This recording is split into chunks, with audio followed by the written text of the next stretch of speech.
놀랍다 주식시장. 사상 최초 찍고 하락. 여러분, 이게 미국 시장입니다. 어저께 미국 시장은요, 사상 최고치, 사상 최고치, 사상 최고치였잖아요. 다우산업지수도 사상 최고치. 예, 나스닥도 사상 최고치. 이 기술주 중심이거든요. 예, S&P 500 지수도 사상 최고치. 난리도 아니었습니다. 오늘도 시작은요, 사상 최고치로 시작을 했습니다. 보시는 것처럼 다우산업지수 블루칩 중심이거든요. 결국은 0.1% 38.62가 빠져서 39,869.38로 마감을 했지만 오늘 시장 장중에는요, 오전 10시가 넘어서면서요, 4만 원대에 육박했고요. 결국은 4만 원을 넘어섰습니다. 이야, 시장이 말입니다.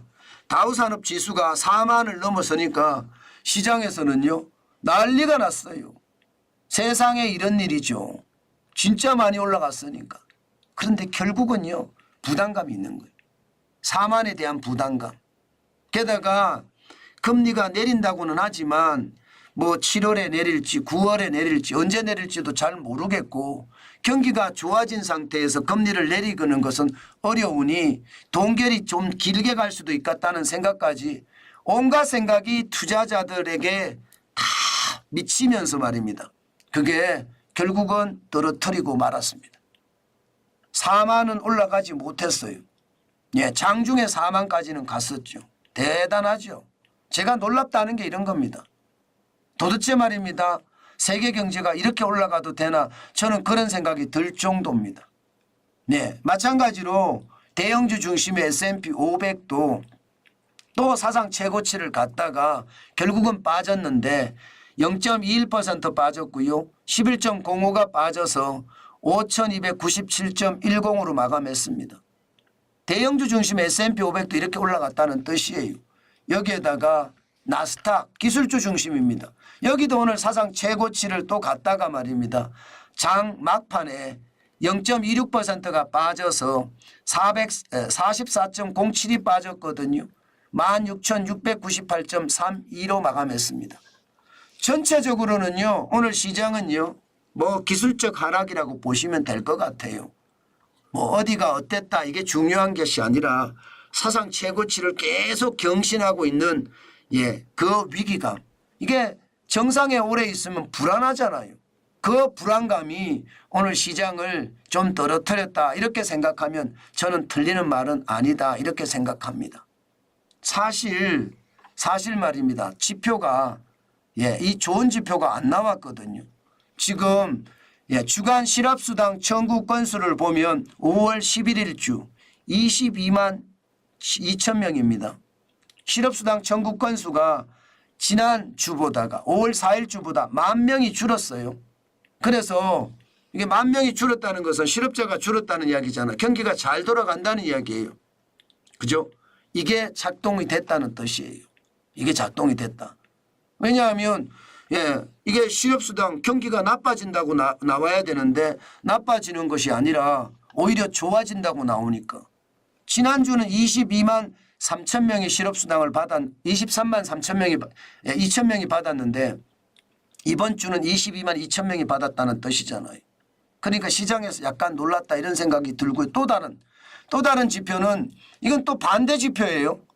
예, 산업 생산은 지금 4월 달에 0.0%, 예, 산업 생산이 꼬그라졌다는 이야기죠. 3월 달에 0.1%였고요. 1월 달에도 0.1%였거든요. 그런데 4월에는 꼬그라졌다는 이야기니까 경기가 또 침체한다는 느낌이 있는 거잖아요. 한쪽은 하나의 지표는 경기가 좋다는 지표고 실업수당이 떨어지니까, 다른 지표는 경기가 나쁘다는 지표고, 지표 자체의 혼란이 시장에는 많이 있다고 봐야 되고요. 기본적으로는 대세를 가지고 움직인다 이렇게 생각하면 맞을 것 같아요. 그럼 대세가 뭐냐? 제롬 파월 연방준비제도 의장, 예, 미국의 중앙은행의 의장이죠. 예, 중앙은행의 의장이 이게 금리 인상은 절대 없다는 표현을 했잖아요. 이 말에 방점이 있는 겁니다. 결국은 그걸 대세로 보는 거예요. 미국이 금리를 인하하느냐 동결하느냐 인상하느냐 이 세 가지 안을 놓고 말입니다. 인하 쪽에 많이 무게를 줬다. 그래서 오늘 시장은 어제 시장도 많이 올라갔다가 결국은 시장의 어떤 너무 많이 올라간 어떤 위기감 때문에 부담감 때문에 좀 떨어졌다. 뭐 이렇게 해석하면 정확하게 본 것 같습니다. 실질적으로는요. 주가들을 보면 많이 올라갔어요. 엔비디아가 지금 943.46달러까지 올라갔습니다. 이거 최고치 곧 깰 것 같습니다. 지난 3월 25일에 950.02까지 이게 올라간 적이 있거든요. 아마 최고치 곧 뚫어내지 않을까 싶습니다. 이렇게 되면 엔비디아가 반도체잖아요. 반도체가 이만큼 올라가는 거니까 아무래도 말입니다. 아무래도 이게 반도체 쪽이 오늘도 심상치 않지 않겠느냐 이렇게 봅니다. 그러나 필라델피아 반도체 지수는 약간 떨어졌거든요. 5017.54로 마감했다는 거. 한 번 더 봐야 될 거다 이렇게 생각은 하고요. 애플은요. 다시 올라가서 189.86달러까지 올라갔습니다. 많이 올라갔죠. 이게 떨어질 때 왕창 떨어지더니 지금 올라갈 때는 정신없이 올라갑니다. 애플이라는 게 결국은 기술주 중심의 어떤 상황이라고 봐야 되는데 뭐 우리도 그런 분위기가 잡혀지지 않을까 싶고요. 테슬라는 174.84달러까지 올라갔습니다. 4월 22일에 142.05달러까지 떨어진 적도 있는데 많이 올라갔죠. 아마 제가 142.05달러 떨어졌을 때 여러분들에게 말씀을 드렸습니다. 그때 많은 사람들이 실제로 말입니다. 테슬라를 사신 분들이 계시더라고요. 저는 잘하셨다고 말씀을 드렸습니다. 진짜 잘하신 겁니다. 이처럼 말입니다. 미국 시장의 변동성이 심하듯이 우리 시장에도 저는 변동성이 심할 거라고 생각을 하거든요. 때문에 말입니다. 너무 무리하게 시장에 들어가는 것은 저는 반대예요. 시장에 무리하게 들어가는 것보다가 뭐 전업 투자자 분들이나 전문 투자자 분들이야 뭐 요즘 같은 시장이 좋겠죠. 그렇지만 생업에 종사하면서 주식에 저축하는 우리네들 입장에서는 천천히 보시죠. 급하게 서둘지 말고요.